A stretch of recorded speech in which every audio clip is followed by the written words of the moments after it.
With breaking news, the House Oversight Committee has just released new emails from convicted sex offender Jeffrey Epstein. Some are focused on President Trump. Jay O'Brien has the details. Good morning, Jay.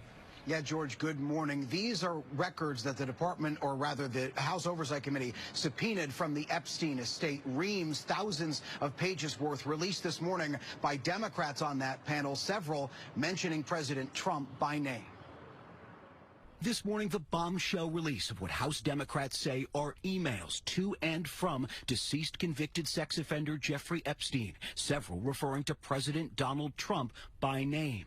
In an April 2011 email released by Democrats on the House Oversight Committee, lawmakers say Epstein wrote to his now convicted accomplice, Ghislaine Maxwell, 3 years after pleading guilty to sex crimes involving a minor, telling her, "I want you to realize that that dog that hasn't barked is Trump. Unnamed victims spent hours at my house with him. He has never once been mentioned." According to the released emails, Maxwell responds, "I have been thinking about that." But this summer, in a recorded interview with the Department of Justice, Maxwell told Deputy Attorney General Todd Blanche, the president's former lawyer, she never witnessed Trump act inappropriately. "I never witnessed the president in any inappropriate setting in any way. The president was never inappropriate with anybody.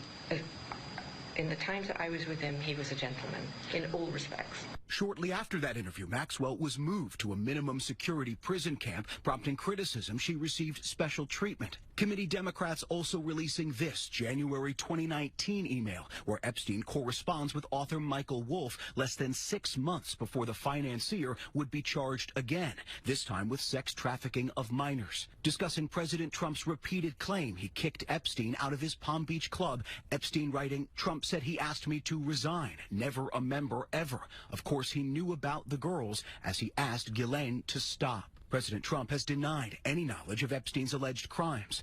It's a hoax. It's started by Democrats. After Epstein's arrest in 2019, Trump said he hadn't spoken with him in 15 years. And earlier this year, Trump claimed the reason he banned his one-time friend from Mar-a-Lago in the mid-2000s was because Epstein stole Trump's club staff, including young women. He took people, and because he took people, I said, "Don't do it anymore. You know, they work for me."